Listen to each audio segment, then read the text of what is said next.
नमस्कार दोस्तों, हर्षित द्विवेदी एजुकेशन द्वारा बनाया मॉक क्वेश्चंस फॉर फिल्म्स में आपका स्वागत है। मेरा नाम है विनीत सागर। 7 जून 2021 का इंपॉर्टेंट क्वेश्चंस चेक करते हैं। आगे जाने से पहले लेक्चर पर लाइक का बटन जरूर दबाइएगा। चैनल को अब तक सब्सक्राइब नहीं किया हो तो सब्सक्राइब भी कीजिएगा। हमें सपोर्ट करने के लिए आप चैनल के मेंबर बन सकते हो ज्वाइन बटन के थ्रू। आज का question number 1, consider the following statements with respect to fugitive economic offences act 2018 which are correct. Video post कीजिए और आंसर बताइए। आई होप आपने आंसर किया होगा। No the answer is option C 1 and 3 only. Statement 2 गलत है। देखिए, मेहुल चोकसी वाला रीसेंट केस आपने सुना होगा, हमने एक वीडियो भी बनाया था उसके बारे में। उसमें हमने ये फ्यूजिटिव इकोनॉमिक ऑफेंसेस एक्ट या फ्यूजिटिव इकोनॉमिक ऑफेंडर कौन होता है ये सब के बारे में डिटेलली बताया था। इंडिया में कई सारे ऐसे बिजनेसमैन हैं जो इस तरह की ऑफेंस करके देश से बाहर भाग गया है, जैसे नीरव मोदी, विजय माल्या, अभी का जो मेहुल चोकसी, इस तरह के कई सारे एग्जाम्पल्स हैं। देखिए, इन सब लोगों को पकड़ने के लिए एक फ्यूजिटिव इकोनॉमिक ऑफेंसेस एक्ट है 2018 वाला। उसके अंदर फ्यूजिटिव इकोनॉमिक ऑफेंडर क्या होता है, देखिए इस एक्ट के हिसाब से a person against whom an arrest warrant has been issued for committing an offence listed in the act. इस एक्ट के अंदर जितने भी ऑफेंस लिखा है, वैसे काफ़ी सारे ऑफेंस है, उसमें मेजर मैंने इधर लिखा है जैसे काउंटरफीटिंग गवर्नमेंट स्टैम्प्स और currency, cheque dishonour, money laundering, transaction defaulting creditors, ये सब होता है। बेसिकली ये सारे फिनेंशियल फ्रॉड होता है, ठीक है, मैक्सिमम जो केस होता है। तो ये एक्ट के अंदर अगर फ्यूजिटिव इकोनॉमिक ऑफेंडर डिक्लेयर करना है तो एटलीस्ट 100 करोड़ का फ्रॉड होना चाहिए। 100 करोड़ या उससे ऊपर वाला फ्रॉड जो करता है उसको फ्यूजिटिव इकोनॉमिक ऑफेंडर वाला कैटेगरी में डाल देते हैं, ठीक है। अब देखिए, इस एक्ट के अंदर it seeks to confiscate properties of economic offenders. अगर इस एक्ट के अंदर अगर फ्यूजिटिव इकोनॉमिक ऑफेंडर डिक्लेयर हो गया, इनकी जो प्रॉपर्टीज है, अब देखिए फिनेंशियल फ्रॉड करके बहुत ज़्यादा पैसा लेके गया होगा, इन पैसों को वसूल करना होगा, तो इनकी जो प्रॉपर्टी है इसको कॉन्फिस्केट करते हैं, चाहे वो इंडिया में हो, इंडिया के बाहर हो, ठीक है। ये ध्यान दीजिएगा, इंडिया के बाहर भी अगर इनकी प्रॉपर्टीज है वो भी कोर्ट ऑर्डर से कॉन्फिस्केट कर सकता है। आफ्टर हियरिंग द एप्लीकेशन, ये special court designated under the PMLA 2002। देखिए, ये इस तरह की जो केसेस हियर करते हैं स्पेशल कोर्ट, वो स्पेशल कोर्ट का अथॉरिटी क्या है, PMLA 2002। PMLA मतलब prevention of money laundering act 2002। It में confiscate properties which are proceeds of crime, benami properties. अब देखिए, बिनामी प्रॉपर्टीज मतलब क्या होता है, बिनामी प्रॉपर्टीज भी कोर्ट के ऑर्डर से कॉन्फिस्केट कर सकता है। बिनामी प्रॉपर्टीज वो होता है दोस्तों, मान लो नीरव मोदी का ही केस ले लो। नीरव मोदी ने अपने नाम पे कोई प्रॉपर्टी नहीं खरीदा होगा, अपने नाम पे तो प्रॉपर्टी होगा, उनके पैसों से दूसरा कोई दोस्त, कोई खास दोस्त के नाम पे प्रॉपर्टीज खरीद लेते हैं, ठीक है। पूरा कंट्रोल नीरव मोदी का ही होगा पर दूसरे के नाम पे, इसको बिनामी प्रॉपर्टीज बोलते हैं, जब किसी और के नाम पे चीज़ें खरीदते हैं, ठीक है। आप ये स्टेटमेंट देख लीजिए, पहला तो सिंपल डायरेक्ट स्टेटमेंट है, डेफिनेशन है, it seeks to confiscate properties of economic offenders who are left the country to avoid facing criminal prosecution. उसमें और एक चीज़ आ जाता है, जो बाहर है और वापस आना ही नहीं चाहते हैं, वो भी इस सेक्शन में इंक्लूड होता है, ठीक है। ऐसा नहीं हुआ लेफ्ट द कंट्री ही नहीं, those who refuse to come back from another country, ये भी हो जाता है, ठीक है। दो क्या है, फ्यूजिटिव इकोनॉमिक ऑफेंडर के बारे में लिखा है 1 करोड़, ये गलत है, 100 करोड़ है। इट में confiscate properties which are proceeds of crime, benami properties and any other property in India or abroad. ये अब्रॉड वाला इंपॉर्टेंट है, तो ये भी सही हो जाता है। So answer is option C 1 and 3 only. Question number 2, consider the following statements with respect to organisation for economic cooperation and development which are correct. Video post कीजिए और आंसर बताइए। आई होप आपने आंसर किया होगा। No the answer is option D 1, 2 and 3। देखिए दोस्तों, OECD organisation for economic cooperation and development काफ़ी news में आया था। ये जो OECD है दोस्तों, इसमें क्या है, अमीर कंट्री से, जो हाईली डेवलप्ड कंट्री से, जिनके GDP बहुत ज़्यादा है, वो सब इसमें मेंबर्स हैं। वैसे मेंबर्स कौन कौन है एक बार देख लेते हैं। Australia, Austria, Belgium, Canada, Chile, चेक रिपब्लिक, डेनमार्क, एस्टोनिया जैसे 36 मेंबर कंट्रीज है। ये जो मेंबर कंट्रीज का जो काउंट है वो थोड़ा अपडेट कीजिएगा एग्जाम से पहले, हो सकता है थोड़ा बड़ा भी हो, क्योंकि काफ़ी सारे कंट्रीज ऐसा है अभी वेटिंग में है, ऑलरेडी एप्लीकेशन दे दिया है इसमें मेंबर होने के लिए, ठीक है। अब देखिए, most OECD members are high income economies with a very high human development index and are regarded as developed countries, ठीक है। इसमें जो मैक्सिमम कंट्रीज है ये हाईली डेवलप्ड है। आप लिस्ट देखने से आपको पता चलेगा, हाँ, काफ़ी यूरोपियन स्टेट्स है, USA है, UK है, कनाडा है, ठीक है, ऑस्ट्रेलिया है, जितने G7 कंट्रीज है वो सारे इधर आपको नजर आ रहा है। तो मैक्सिमम कंट्रीज जो है हाईली डेवलप्ड है। Is an official United Nations observer, ये भी ध्यान दीजिएगा, this is an official UN observer. इसकी जो हेडक्वार्टर है वो फ्रांस में शाटे डे ला म्यूटे में है, पेरिस में, ठीक है, फ्रांस के कैपिटल पेरिस में Chateau de la Muette. OECD members collectively comprise 62.2% of global nominal GDP। तो आप समझ सकते हो कितना बड़ा ग्रुप है ये, ठीक है। और इसका जो हिस्ट्री देखने से 1948 में as organisation for European economic cooperation करके बना था, बेसिकली यूरोपियन कंट्रीज के लिए बना था। इसके बाद में इसको ऐसे थोड़ा डेवलप किया है। आप देखिए स्टेटमेंट्स क्या क्या लिखा है, तीनों सही है तो तीनों मैंने जो बोला वही लिखा है, पढ़ लीजिएगा। Answer is option D 1 2 1 3। आप देखिए और एक स्टेटमेंट में बताना भूल गया, more than half of OECD members are democratic countries that support free market economies. जितने कंट्रीज हैं उसमें मैक्सिमम कंट्रीज में डेमोक्रेसी है, डेमोक्रेटिक कंट्रीज है। आप कंट्री लिस्ट देखने से आपको पता चल जाएगा जिसमें फ्री मार्केट इकोनॉमीज है, ठीक है, वैसे डेवलप कंट्रीज है। Answer is option D 1 2। Question number 3, which of the following statement regarding the geographical location of Ladakh is incorrect. Video post कीजिए और आंसर बताइए।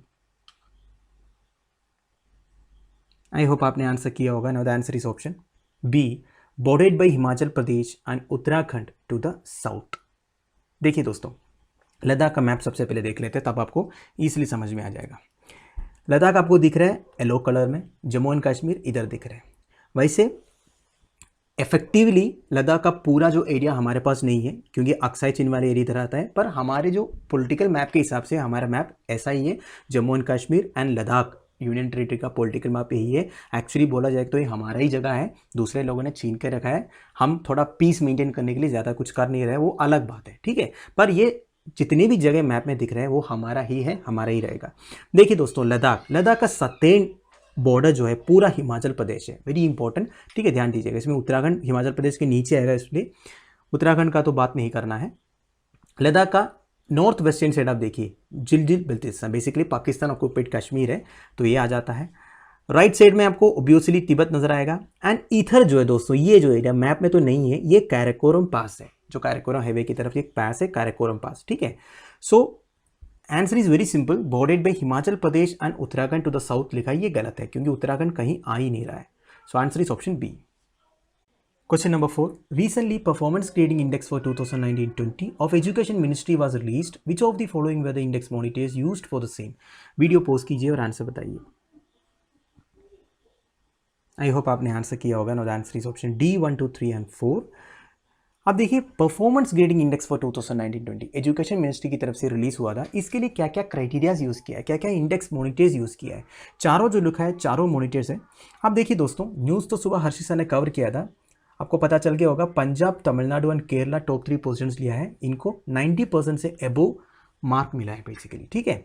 आप पूरा न्यूज़ आप पढ़ लीजिएगा। इसके लिए क्या क्या क्राइटेरियाज यूज़ किया है, learning outcomes, access and equity, मतलब जितना भी एजुकेशन इंफ्रास्ट्रक्चर है उस तक एक्सेस कितना है स्टूडेंट्स का, इक्विटी मतलब इक्वालिटी आप बोल सकते हो, इंफ्रास्ट्रक्चर एंड फैसिलिटीज़ कैसा है पढ़ाई कराने का, गवर्नेंस एंड मैनेजमेंट प्रोसेसेस कैसा है। तो ये सारे और भी कई सारे इंडिकेटर्स है, पर ये मेजर इंडिकेटर्स आप बोल सकते हो। करीब 70 इंडिकेटर्स यूज़ किया था harshitdwedi.com वाला वेबसाइट में, हमने इसके रिगार्डिंग डिटेलली एक न्यूज़ कवर किया है, एक आर्टिकल कवर किया है, वो पढ़ लीजिएगा, आपको काफ़ी कुछ पता चल जाएगा। जो नेशनल अचीवमेंट सर्वे किया है वो कैसा किया है, कैसे कंडक्ट किया है, ठीक है। सो और answer is option D 1 2 3 and 4, चारों जो है इंडेक्स मॉनिटर्स है। Question number 5. Which of the following are the major guidelines for getting special category status for states in India? Video post कीजिए और आंसर बताइए। आई होप आपने answer किया होगा। No the answer is option D 1 2 3 and 4, चारों statement सही है। देखिए दोस्तों, स्पेशल कैटेगरी स्टेटस, इसके बारे में एक न्यूज़ सुबह हर्षित सर ने कवर किया था। बिहार चीफ मिनिस्टर नीतीश कुमार साहब सेंटर से ये मांग किया है, हमें स्पेशल कैटेगरी में डालो। 2017 से वो ये मांग कर रहा है, क्योंकि हम बहुत इकोनॉमिकली बैकवर्ड है, इधर कुछ ठीक से नहीं चल रहा है, फंड्स की ज़रूरत है, ये सब बोल के, पर अभी तक वो अलो नहीं किया है। वैसे दोस्तों, स्पेशल कैटेगरी स्टेटस मिलने के लिए काफ़ी सारे क्राइटेरियाज फुलफिल करना होता है, जैसे must be economically backward with poor infrastructure, economically काफ़ी बैकवर्ड होना चाहिए, इंफ्रास्ट्रक्चर उतना ज़्यादा नहीं होना चाहिए, बेसिकली स्कोप ऑफ इंप्रूवमेंट होना चाहिए। States must be located in hilly and challenging terrain, जैसे नॉर्थ ईस्टर्न स्टेट्स हो गया, हिमालयन स्टेट्स हो गया। There should are low population density and significant tribal population भी ज़्यादा होना चाहिए, पॉपुलेशन डेंसिटी जो है वो भी कम होना चाहिए। Should be strategically situated along the borders of neighbouring countries, जितने भी बॉर्डर स्टेट्स है, आसाम, अरुणाचल प्रदेश, पंजाब जैसे बॉर्डर स्टेट्स है, वो भी हो सकता है। बेनिफिट्स क्या क्या मिलेगा अगर स्पेशल कैटेगरी स्टेटस मिलने से? आप देखिए दोस्तों, काफ़ी सारे फंड्स एलोकेशन, इसमें सबसे मेजर चीज़ आ जाता है।